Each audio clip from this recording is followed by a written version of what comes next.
Halo semuanya. Briefing dulu halonya. Halo semuanya. Jadi hari ini kita lagi ada di Perpustakaan Republik Indonesia dan kita akan melakukan wawancara kepada pihak SDMU yang ada di Perpustakaan Nasional Republik Indonesia. Gimana keseruannya? Ikutin kegiatan kita hari ini ya.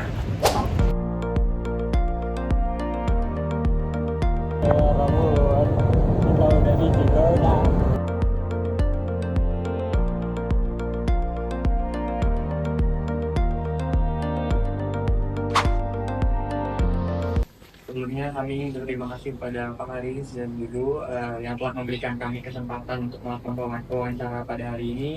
Sebelumnya izin memperkenalkan diri terlebih dahulu. Kami merupakan mahasiswa semester 5 Universitas Islam Unair Tangerang, Fakultas Ekonomi dan Bisnis, Prodi Manajemen. Dengan saya sendiri tim pembicara Teguh dan ada Dian, begitu pula rekan saya satu lagi ada Yolanda. Beserta dengan rekan-rekan dokumentasi ada Dea, Raihan dan juga Risma. Mungkin langsung saja ke sesi wawancaranya untuk mempersingkat waktu. Ya. Mungkin dari Ian terlebih dahulu. Bagaimana sih Pak? Metode yang digunakan di organisasi ini dalam merencanakan kebutuhan, terus serta pengembangan kompetensi untuk pegawai baru yang ada di sini. Baik, terima kasih Mbak. Terkait dengan kebutuhan, kita akan menggunakan analisis untuk perencanaan pengembangan aplikasi.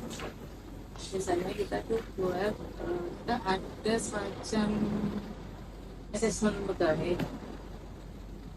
terkait dengan pengembangan kompetensi ya. Hasilnya ini nanti kita akan buat untuk pengembangan kompetensi kebutuhan yang bersangkutan itu memang butuh apa sih sebenarnya pegawai ini dengan latar pendidikan ya, dan juga terkait dengan penempatan yang bersangkutan itu nanti akan dibahas dan itu nanti arahnya ke pengembangan kompetensi.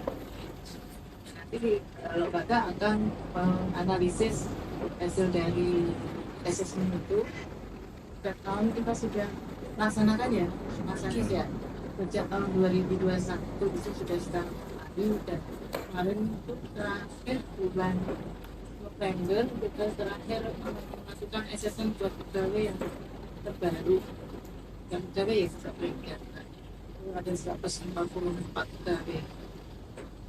Selain itu hasil assessment itu juga kita buat untuk pemetaan. Mungkin ada kenal nggak dengan kotak 9 line box kan, kita terkait dengan kompetensi dan kerja. Nah, itu akan mempersiapkan pegawai yang sesi, dalam sesi, nah, itu yang di kotak 8, 7, 9 itulah yang nanti sebagai data kami untuk kembangkan karena dia calon-calon suksesi, calon-calon pemimpin. Pandangan saja itu dalam organisasi ini, apakah ada pengembangan calon pegawai? Lalu bagaimana cara organisasi memotivasi karyawannya atau pegawainya, serta bagaimana proses mentoring untuk karyawan yang berpotensi dalam mengembangkan talenta? Jadi manajemen talenta itu sebuah proses untuk menjaring talent terbaik dari pegawai di sini. Nah, ini sebenarnya udah ada ketemunya dari mantan lagi yang mengatur tentang ASN ini, yang kita lalu peraturan nomor berapa gitu. Nah, di situ mengadopsi dari luar juga mengenai box talent. Jadi dalam line box talent itu nanti ada 9 kota ya. 9 kota itu peringkat pegawai dari yang paling tidak berbeda, nggak ngapa-ngapain aja ya, yang maksudnya sampai yang dia potensinya tinggi, kinerjanya tinggi, dan dia siap untuk di upgrade, dinaikkan pangkatnya, naikkan jabatannya gitu ya. Nah, saat ini proses kita itu masih di dalam tahap pengembangan, jadi manajemennya belum selesai, belum jadi. Yang pertama kita tentunya membuat rumahnya dulu.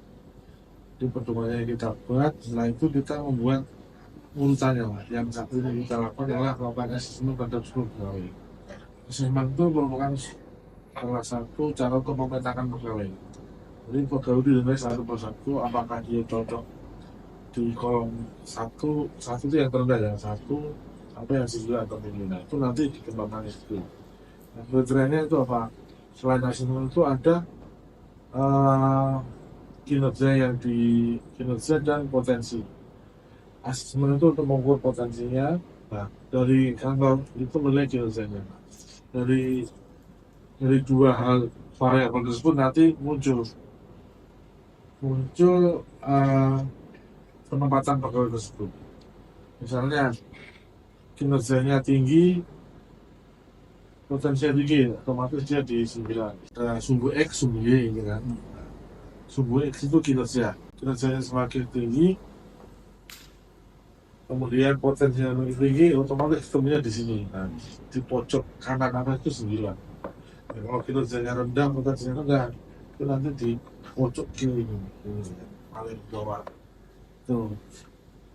Itu mengenai manajemen tanah saat ini masih belum terpetakan semuanya, masih ada proses asesmen. Para pegawai tersebut berdiskusi dialog kinerja dengan atasan. Itu salah satu mentoringnya. Ini salah satu mentoring di awal tahun. Karena saya misalnya kesulitan tentang masalah yang tadi, jangan langsung menghadap ke kantor. Nah, itu ada proses mentoring. Memiliki potensi dalam mengembangkan talentnya. Jadi ketika potensinya tinggi, dia harus mengikuti diklat. Diklatnya itu wajib 20 jam tahun. Itu salah satu yang salah banyak. Beberapa yang kita lakukan untuk mengembangkan talenta. Dan lainnya itu sistem penilaian kinerja seperti apa yang diterapkan di organisasi ini, serta bagaimana cara organisasi menindaklanjuti hasil penilaian dari karyawan atau pegawai yang berkinerja dan tidak berkinerja, dan bagaimana cara mengevaluasinya. Yang terbaru 8/2021 tentang manajemen kinerja pegawai. Dari itu hasilnya ada 4. Yang pertama itu rencanakan kegiatan, perencanaan. Kedua, dialog kinerja. Nanti ada di SKPE kinerja ini sekarang kan ada tempat nanti bisa lihat ya kinerja PNS itu kan ada. Pertama itu dia perencanaan itu bentuknya berupa SKPE.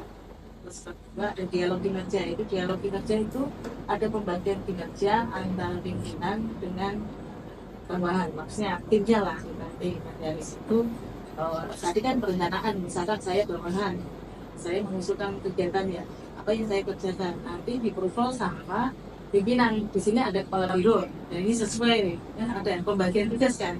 Nah, dari situ setelah ada pembagian tugas ada dialog tadi, misalkan udah disetujui sama pimpinan, ya kita udah langsung laksanakan. Setelah pelaksanaan itu nanti kita membuat laporan kan. Di situ di aplikasi DKN ya, karena kita PNS memiliki aplikasi tersendiri dan memang sudah dipulkan atau dijadikan satu dengan DKN, kita pakai aplikasinya DKN untuk mempermudah pelaksanaan.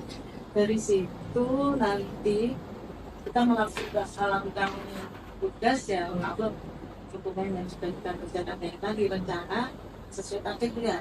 Setelah itu nanti ada evaluasi. Dari evaluasi pelaksanaan tadi dan pimpinan, setelah evaluasi itu sudah disesuai dan pimpinan juga memapprove hasil kerja kita, itu nanti baru ada penilaian. Nah, penilaian ini ada 3, dikurang apa mas, ada di sesuai ekspektasi, di atas ekspektasi, kurang di bawah ekspektasi, jadi sesuai sama di atas. Nah, kurang itu ya nggak sesuai target. Kalau misalkan sesuai ekspektasi ya sesuai dengan rencana. Ya di atas itu kita punya inovasi yang lebih, kinerja kita lebih dari yang lain, istimewa. Itu nanti ada gitu sih. Ya kita mau tadi sisi kinerja, kebetulan kita pakainya aplikasinya tidak ya. Periode penilaian kinerja kita itu kan kita menganut yang triwulan. Jadi setiap 4 bulan kita bisa udah terlihatlah angka kredit yang sudah terpenuhi. Misalkan kalau itu 4, 25 ya dibagi 4 lah ya. Nah itu misalkan kurang 10 cukup nggak itu 10, kalau enggak ya triwulan 1 ya enggak, kalau enggak ya semesteran. Kalau akademiknya bisa diajukan untuk kenaikan pangkat atau jabatan. Tapi kalau dia kinerjanya kurang ya tadi nanti kan kita ada di skala tadi kan yang di nine box tadi kelihatan berkinerja apa tidak. Mungkin dia punya potensinya bagus tapi tidak bekerja. Nah ini siapa kami ini anaknya. Selanjutnya mengenai kompensasi dan kesejahteraan, kira-kira adakah kompensasi atau benefit yang diberikan oleh organisasi kepada pegawai dan program apa saja yang menunjang peningkatan kesejahteraan karyawan secara finansial? Jadi untuk penghargaan bagi pegawai yang berkinerja baik itu nanti dia akan mendapatkan ini istilahnya penghargaan gitu ya, yaitu berupa kenaikan pangkat. Terus di kami itu ada Satya Lencana Karya Satya untuk pegawai yang sudah 10 tahun tapi tidak istilahnya maksudnya tidak terkena hukuman disiplin ya, yang pastinya ya sudah 10 tahun di Perpustakaan Nasional atau yang 20 tahun sampai dengan 30 tahun. Mereka akan mendapatkan penghargaan Satya Lencana Karya Satya. Nah, terus begitu juga dengan yang tadi dapat penghargaan kenaikan pangkat, kenaikan jabatan, itu kan berdampak juga ya. Program apa saja yang menunjang terkait peningkatan kesejahteraan yang non finansial gitu kan. Masuk juga sih ada poliklinik untuk kesehatan juga sebenarnya. Semua pegawai yang PNS maupun ASN ya P3K ASN itu kan PNS sama ya kan salah satu ASN itu bisa selain punya BPJS juga bisa berobat psikologi kita. Untuk pertanyaan selanjutnya itu ada pemberdayaan karyawan. Kira-kira praktik nyata seperti apa yang dilakukan dalam pemberdayaan pegawai dalam organisasi ini, dan bagaimana cara organisasi mendorong partisipasi atau inisiatif para pegawai untuk mengikuti kegiatan formal autonom? Untuk pemberdayaan karyawan itu di sini kan ada banyak tim itu kan satu untuk memberdayakan karyawan, karena di situ nanti tim yang berada di situ itu benar-benar terlibat dalam pengelolaan perpustakaan ini. Jadi rencana kedepannya seperti apa itu kita terlibat. Jadi benar-benar yang tadinya tidak tahu tentang perpustakaan, akhirnya dengan ikut tersebut dia diberdayakan yang tahu. Tergantung tim mas, kemudian nanti tim ada kebutuhan, ya, nanti biar tim juga baik. Ini juga dapat memberdayakan karyawan, karena di situ juga ada pelatihan ya, untuk mengembangkan dirinya mereka lebih sakit. Karena di situ ada Informasi apa ya? Ada pelatihan kepemimpinan, public speaking, segala macam, sehingga dia kompetensi itu naik. Nah, cara organisasi dulu ya, kita bikin tim-tim seperti itu untuk mendorong karyawan agar mereka berpotensinya.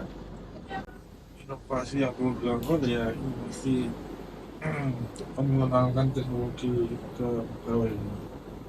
Misalnya ada macam dulu ya AI segala macam dulu. Sekarang lagi trennya AI. Kita belum sampai lagi baru rencana. Insyaallah. Mungkin kami ingin mengucapkan terima kasih kepada Bapak Ibu. Semua pertanyaan tadi sudah dijawab. Semoga nantinya apa yang Bapak Ibu jawab tadi menjadikan kami lebih tahu dan bermanfaat bagi kami di masa depan. Mungkin itu saja Bapak Ibu. Terima kasih atas waktunya. Terima kasih. Wassalamualaikum warahmatullahi wabarakatuh. Waalaikumsalam. Kita udah selesai wawancara. Itu ada mereka semua. Nah, itu tadi kegiatan kita hari ini. Semoga kalian yang menonton mendapatkan manfaat dari video ini. Jangan lupa like, comment, dan subscribe. See you teman-teman. Damn.